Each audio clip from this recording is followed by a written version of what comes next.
నమస్తే. శ్రీ మాత్రే నమః. శ్రీ గురుభ్యో నమః.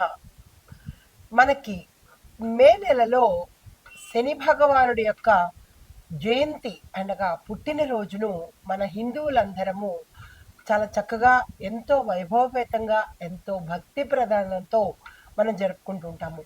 మిగతా గ్రహాలకు లేనటువంటి విశిష్టత మన శని భగవానుడికి ఉన్నది.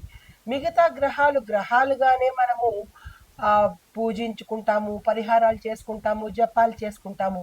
కానీ శని భగవానుడి దగ్గరికి వచ్చేటప్పటికి ఆయనకి పుట్టినరోజు వేడుకలు, ఆయన వివాహ వేడుకలు మన హిందూ సంప్రదాయంలో చాలా ప్రత్యేకంగా భక్తి శ్రద్ధలతో జరుపుకుంటూ ఉంటాము. అంతటి ప్రాశస్త్యాన్ని సంపాదించుకున్నాడు సాక్షాత్తు ఆ శని భగవానుడు. భక్తితో మనసారా ప్రేమతో కొలిస్తే కనుక అనుగ్రహించడంలో ప్రప్రథమంగా ఉండే రాశి అనుకో. రిపీట్ కట్ చేసి మళ్ళా. భక్తితో ప్రేమతో కనుక ఆ స్వామిని ఆరాధించిన, మనసుతో తలుచుకున్న భక్తులను అనుగ్రహించడానికి మొట్టమొదటిగా ఉన్న గ్రహం ఏదైనా ఉన్నది అంటే కనుక అది ఒక్క శని భగవానుడే. ప్రేమతో ఆయన్ని కొలవాలి, భయంతో కాదు. అయితే మనకి ఈ మే నెలలో స్వామివారి యొక్క జయంతి, పుట్టినరోజు సందర్భంగా ఆయన తన ప్రజలకు ఎట్లాంటి బహుమతులు ఇస్తున్నాడు, ఎలాంటి అనుగ్రహాన్ని ఇస్తున్నాడు, ఏ ఏ రాసులను తన అనుగ్రహంలో తడిపి ముంచి ఎంత చక్కటి అనుగ్రహాలతో ఆ స్వామి కరుణించకపోతున్నాడు. రిపీట్ కట్ చేయండి. మే నెలలో వచ్చే ఆ స్వామి యొక్క పుట్టినరోజున మేషాది ద్వాదశ రాశుల వారికి తన అనుగ్రహాన్ని ఎలా ఇవ్వబోతున్నాడు, ఏ ఏ అదృష్టాలను ఇవ్వబోతున్నాడు అనే అంశాలను ఈరోజు మనం తెలుసుకుందాము. ముందుగా శని భగవానుడి యొక్క జయంతికి అందరికీ, ప్రేక్షకులందరికీ ఆ స్వామివారి యొక్క అనుగ్రహము ప్రతి ఒక్కరూ పొందాలని కోరుకుంటూ, అయితే ఈ శని భగవానుడి యొక్క పుట్టినరోజును అనగా జయంతి ఉత్సవాలను చాలా ఎక్కువగా మనము సంతోషంతో జరుపుకుంటూ ఉంటాము. అయితే నిజమైన భక్తితో, ప్రేమతో కనుక ఆ స్వామిని ఆరాధిస్తే తప్పక కరుణిస్తాడు. అది ఆయన యొక్క రూపము కూడా సర్వసుందరుడు, మనోహరమైన రూపము, చాలా అందగాడు కూడా ఆ శని భగవానుడు. ఎవరికి భీకరంగా కనబడతాడు అంటే పాపాలు చేసే వాళ్లకు, దుష్కర్మలు చేసే వాళ్లకు భయంకర ఆకారంతో కనబడతాడు. అదే మంచి కర్మలు చేసేవాడికి సర్వాంగ సుందరంగాను, ఎంతో ప్రేమతో ఉండేటట్టుగా దివ్య మనోహరమైన విగ్రహంతో ఆ స్వామి దర్శనమిస్తాడు. ఆ స్వామి గురించి తలుచుకుంటేనే రోమాంచితమయ్యి ఒళ్ళు పులకరించిపోతూ ఉంటుంది. అంతటి దయామయుడు మన శని భగవానుడు. అయితే ఈ శని జయంతి ఉత్సవం రోజున దాని యొక్క విశిష్టత ఏంటి అనేది మనం ముందుగా తెలియజేసుకుందాము. ఆ స్వామిని ఈరోజు ప్రత్యేకంగా 7 నిమిషాలు మాత్రమే ఆ స్వామివారు మనల్ని అనుగ్రహించడానికి వస్తున్నారు. ప్రతి ఒక్కళ్ళు కూడా, మేషాది ద్వాదశ రాశుల వారు కూడా ఈ శని జయంతి రోజు 7 నిమిషాల పాటు మీరు ఆ స్వామిని ఎంత ప్రసన్నం చేసుకుంటారో అంత ప్రసన్నం చేసుకోండి. ఆ తరువాత ఆయన అనుగ్రహం మనకి ఒక్క సెకను పాటు కూడా దక్కదు. ఈ విషయాన్ని ప్రతి ఒక్కళ్ళు గుర్తుపెట్టుకోండి. అయితే ఈ శని జయంతి రోజు మనకి ఎవరైనా, అంటే మేషాది ద్వాదశ రాశుల్లో వారికి శని దోషాలు ఉండడం కానీ, గ్రహపీడలు ఉండడం కానీ, అంటే ఏలినాటి శని ప్రభావం కానీ, అష్టమ శని కానీ, అర్ధాష్టమ శని కానీ ఎవరైనా పీడితులు ఉంటే వారు ఈ రోజున స్వామివారిని భక్తితో ప్రసన్నం చేసుకోండి. పూజలు, హోమాలు, జపాలు, దానాలు చేయించుకున్నట్టయితే స్వామి కరుణ సంపూర్ణంగా పొందుతారు. అయితే దీనితో పాటు ఆ స్వామి దేని మీద ప్రభావం చూపిస్తున్నాడు అంటే కనుక ఆర్థికంగాను, కుటుంబ పరంగాను, అంటే భార్యాభర్తలను విడదీయడము, ధనపరంగా చాలా ఇబ్బందులు పెట్టడము, దీనితో పాటు వైవాహిక సమస్యలు కూడా సృష్టించే అవకాశము ఈ శని భగవానుడు ఇవ్వబోతున్నాడు. అయితే ఈ దోష నివారణకి ప్రతి ఒక్కరికి దోషం అనేది కామన్. ఈ దోష నివారణ కోసము ఆ రోజు ప్రత్యేకంగా ఏం చేసుకోవాలంటే శని భగవానుడి యొక్క చరిత్ర చదవడము, శని భగవానుడి యొక్క నవరత్న ధారణ చేసుకోవడము, దీంతో పాటు తిలదానం చెయ్యడము, దాన ధర్మాలు చేయడము, పేదవారిని తమకన్నా బలహీనులను ఆప్యాయతతో ఆదరణతో ఆదరించడము, ఇలాంటివన్నీ ఆ రోజు నీలి వస్త్రాలు, నలుపు వస్త్రాలను ధరించినట్టయితే కనుక స్వామి సంపూర్ణంగా ప్రసన్నుడవుతాడు. అయితే ఈ శని భగవానుడికి ఈ సంచారంలో, అంటే ఈ కుంభరాశిలో సంచారం చేస్తున్నాడు కదా, ఈ సంచారం చేస్తున్న సమయంలో 2 రాశుల వారికి ప్రత్యేకమైన ఫలితాలను ఇవ్వబోతున్నాడు. ఆ రాశులు ఏంటంటే కుంభరాశి, మీనరాశి. ఈ 2 రాశుల వారికి ప్రత్యేకమైన శుభాశుభ మిశ్రమ ఫలితాలను ఇవ్వబోతున్నాడు. అయితే ప్రత్యేకంగా ఈ 2 రాశుల వారిని గురించి చెప్పుకొని తదుపరి మనము మేషాది ద్వాదశ రాశుల వారికి ఎలాంటి ఫలితాలు ఇవ్వబోతున్నారు అనే అంశంలో ముందుగా కుంభరాశి వారికి ఎలాంటి ఫలితాలు ఈ సందర్భంగా ఇవ్వబోతున్నారు అంటే, శని తన స్వరాశిలో అంటే కుంభరాశిలోనే సంచారం చేస్తున్నాడు.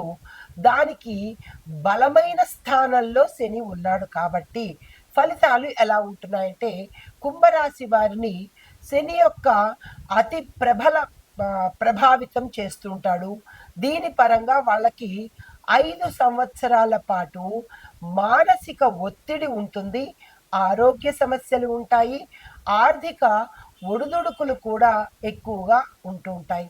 అయితే ఉద్యోగంలో కొంతమందికి ప్రమోషన్స్ రావడము, వేతనంలో వృద్ధి అవ్వడము, అంటే మనకి ప్యాకేజ్ పెరగడము, జీతాలు పెరగడము, కొత్త స్థిరమైన ఉద్యోగ అవకాశాలు కూడా శని భగవానుడు ఈ సమయంలో ఇవ్వబోతున్నాడు. అయితే కుటుంబ సంబంధాలు కొంతమందికి మెరుగయ్యే రీతిగాను, కొంతమందికి హీన స్థితిలోకి వెళ్ళే అవకాశాలు కూడా ఇస్తున్నారు. అది వారి వారి యొక్క జన్మ లగ్నంలో కర్మస్థానంలో ఉన్న ప్రభావాన్ని బట్టి, అంటే 10వ స్థానము 7వ స్థానములో ఉన్న ప్రభావాలను బట్టి వీరి యొక్క అనుభవాన్ని తప్పనిసరిగా పొందేలాగా చేస్తాడు. దీంతో పాటుగా తల్లి ఆరోగ్యం మీద ఎక్కువగా శ్రద్ధ పెట్టాల్సిన అవసరం ఏర్పడుతుంది. శని జయంతి రోజున స్వామివారికి కొంచెం కట్ చేయండి, వాళ్ళు కట్ చేసేస్తారులే, కట్ చేయండి మర్చిపోకుండా, కంటిన్యూ. అయితే ఈ శని జయంతి రోజున శని భగవానుడికి తిలాభిషేకం చెయ్యడము, తిలలు అంటే నల్ల నువ్వులతో అభిషేకం చెయ్యడము, నల్ల నువ్వులతో దీపం పెట్టడము, నల్ల వస్త్రాలను దానంగా ఇచ్చినట్టయితే కనుక కొంత సానుకూలమైన ప్రభావాలు ఈ కుంభరాశి వారు పొందుతారు. అయితే తదుపరి మీనరాశి, అంటే ఈ 2 రాశుల మీద ఎలాంటి ప్రభావం చూపిస్తున్నారు అనే అంశంలో ముందుగా కుంభరాశి అయ్యింది. తరువాత మీనరాశి వాళ్లకు గ్రహస్థితి వీరికి 12వ స్థానం నుంచి 8వ స్థానంలోకి వస్తున్నాడు. అంత క్రితం వరకు 12వ స్థానంలో సంచారం చేసిన వాడు 8వ స్థానానికి వస్తున్నాడు. 8వ స్థానంలో 2వ అష్టక దశ ప్రారంభమవుతుంది. అయితే ఈ ఫలితాలు ఎలా ఉంటాయి అంటే, మీనరాశి వాళ్ళకి శని యొక్క సెకండ్ ఫేజు ప్రారంభం అవుతోందనమాట. మానసిక ఆందోళనలు, అనుకోని ఖర్చులు స్టార్ట్ అవుతూ ఉంటాయన్నమాట. ప్రథమ దశ అయిపోయింది, ఇది షాడో దశ, అంటే 2వ దశ ప్రారంభమవుతోంది. అనేక ప్రయత్నాలు, మీరు ఏ ప్రయత్నాలు చేసినా అవి ఆలస్యం అవుతుంటాయి. కానీ క్రమశిక్షణ పాటిస్తే శని భగవానుడికి నచ్చేది ఓర్పు, క్రమశిక్షణ. దీన్ని కనుక మీరు పాటించినట్టయితే ఫలితాలు చాలా చక్కగా ఉండబోతాయి. అయితే ఆరోగ్య విషయంలో జాగ్రత్తలు తప్పనిసరిగా తీసుకోండి. ముఖ్యంగా జీర్ణ సంబంధిత సమస్యలు, నిద్రకి సంబంధించిన సమస్యలను ఎక్కువగా ఇవ్వబోతున్నాడు. అయితే వ్యాపారాల్లో అంటే వ్యాపారస్తులకు కనుక చూసుకున్నట్టయితే ఖచ్చితంగా లాభాలు ఆలస్యమే అవుతాయి. తరువాత మీరు చేయవలసిన పని ఏంటంటే ఈ మీనరాశిలో ఉండే వ్యాపారస్తులు కానీ మిగతా వాళ్ళు కానీ శని స్తోత్రాలు ఆ స్వామివారి పుట్టినరోజు సందర్భంగా శని స్తోత్రాల పఠనము, స్వామివారి అష్టకాలు, దీనితో పాటు ధనాన్ని దానంగా ఇవ్వండి. ఎవరైనా పేదవాళ్ళకు కానీ, పేద విద్యార్థులకు కానీ, వృద్ధ దంపతులకు కానీ ధనాన్ని మీ శక్తి కొద్దీ దానంగా ఇవ్వండి. దీనితో పాటు నల్లని వస్త్రాలను కూడా దానంగా చేసినట్టయితే విశేషమైన ఫలితాలు పొందుతారు మీనరాశి వాళ్ళు. అనగా ఈ సమయంలో కుంభ మీన రాశులకు ఏ స్థానంలో ఉన్నారు, ఎటువంటి ఫలితాలు అందుకుంటున్నారు, దానికి తగ్గ పరిహారాలను మనం ఇప్పుడు చూసాము. నమస్తే. తదుపరి రాశి మకర రాశి. ఈ రాశిలో ఉండే వారి యొక్క శని భగవానుడి యొక్క స్థానము 2వ స్థానము, అనగా ధనస్థానంలో స్వామివారు సంచారం చేస్తున్నాడు.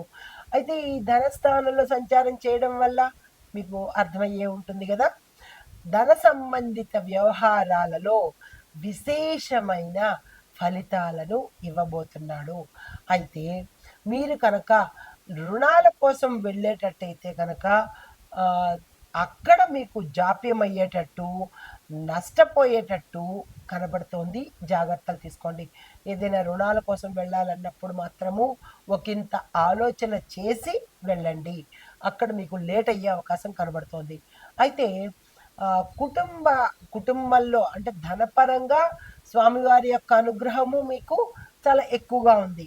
కానీ కుటుంబపరంగా చూసినట్టయితే కుటుంబంలో వాగ్వాదనలు, కొంత అలజడులు, కొంత ఇబ్బందికరమైన వాతావరణము, మాట పట్టింపులు ఇలాంటివి జరిగేటట్టుగా, కుటుంబంలో అలజడులు రేగేటట్టుగా కనబడుతోంది. జాగ్రత్తలు తీసుకోండి. అయితే ధనాన్ని మీరు చాలా జాగ్రత్తగా సద్వినియోగం చేసుకోవాలి. నాకు ధనం వచ్చి పడిపోతోంది, స్వామివారు 2వ స్థానంలో ధనస్థానంలో సంచారం చేస్తున్నాడు, హాయిగా బోల్డ్ డబ్బులు వచ్చేస్తున్నాయి అని ఇష్టానుసారంగా కాకుండా దాన్ని కంట్రోల్డ్గా మీరు ఖర్చు పెట్టగలిగితేనే నిలుపుకున్న వాళ్ళు అవుతారు. లేదు అంటే కనుక వచ్చిన ధనము వచ్చినట్టుగానే పోయే ప్రమాదం ఉంది. జాగ్రత్తలు తీసుకోండి. అయితే ఇక్కడ పెట్టుబడులు ఎవరైనా పెట్టాలనుకున్నా, కుటుంబ పరంగా ఇన్వెస్ట్మెంట్స్ కానీ, సేవింగ్స్ కానీ, వ్యాపార పరంగా ఇన్వెస్ట్మెంట్స్ కానీ, సేవింగ్స్ కానీ ఏది చెయ్యాలనుకున్నా ఈ సమయము చాలా చక్కని సమయము. దీన్ని ఉపయోగించుకునే ప్రయత్నం చేసుకోండి. మీకు చెప్పదగిన సూచన, నల్ల గోరింటాకు మొక్కను ఎవరికైనా దానంగా ఇవ్వండి. లేదు అంటే కనుక ఏదైనా దేవాలయాలలో నల్ల గోరింట మొక్కలు మనకి అదే నర్సరీల్లో దొరుకుతూ ఉంటాయి. ఆ నర్సరీలో నల్ల గోరింట మొక్కను కొనుక్కుని దేవాలయంలో కానీ లేదా మీ ఇంట్లో కానీ మీ చేత్తో మీరు నాటినట్టయితే చాలా మంచి ఫలితాలు పొందే అవకాశం ఉంది. దీనితో పాటు నల్ల నువ్వులతో స్వామివారికి బెల్లం కలిపిన నల్ల నువ్వులతో చేసిన ఉండలను, లడ్డూలను నైవేద్యంగా పెట్టడము, ఆ పెట్టిన నైవేద్యాన్ని కొంతమందికి దానంగా ఇవ్వడము, నల్ల నువ్వులను దానంగా ఇవ్వడము, ఇలాంటి పనులు కనుక చేసినట్టయితే ఈ రాశిలో ఉండేవారికి విశేషమైన ఫలితాలు పొందే అవకాశం కనబడుతోంది. ఇది ఈ రాశిలో ఉండేవారికి చెప్పదగిన శని భగవానుడి యొక్క సంచారము, ఫలితాలు, పరిహారాలు. నమస్తే. అయితే ఈ శని జయంతి రోజున మనము ఏం చేసుకోవాలి, స్వామివారి యొక్క అనుగ్రహాన్ని పొందడానికి మనం ఏం చేయాలి అనే అంశాలను మీకు వివరంగా చెప్తాను. అవి చేసుకునే ప్రయత్నం చేసుకోండి. మొదటిదిగా శనిదేవుడి యొక్క ఆలయంలో తిలాభిషేకం తప్పనిసరిగా ప్రతి రాశి వాళ్ళు, ప్రతి రంగం వాళ్ళు, స్త్రీలు పురుషులు చేసుకోవాలి. రెండవ పాయింట్, శని యొక్క మహిమకు సంబంధించిన కథలు కానీ స్తోత్రాలు కానీ పఠనం చేయడము, పారాయణ చేయడము, వినడము చేసుకోండి. దీనితో పాటు నెంబర్ 1 శని చరిత్ర 1, శని కవచం 1, శని అష్టోత్తరం 1, ఈ 3 తప్పనిసరిగా పఠించుకోండి, వినండి. నెక్స్ట్ పాయింట్, నలుపు వస్త్రాలను, నీలం వస్త్రాలను దానంగా ఇవ్వండి. దానితో పాటు ధనాన్ని మీ శక్తి కొద్దీ దానంగా ఇవ్వండి. తర్వాత పాయింట్, తిలదానము, తిలలు అంటే నల్ల నువ్వులు, నల్ల నువ్వులను దానంగా ఇవ్వండి. నల్ల శనగలు, ఇనప వస్తువులు, నలుపు నీలిరంగు వస్త్రాలను దానంగా ఇవ్వండి. అంటే ఈ సమయంలో ఎక్కువగా దానాలు ఇచ్చుకునే ప్రయత్నం చేసుకోండి. తర్వాత పేదలకు అన్నదానము, సేవ, ఈ 2 తప్పనిసరిగా చేసుకోండి. ఎంత సేవ చేసుకుంటే, మీరు ఏ సేవైనా చేసుకోవచ్చు.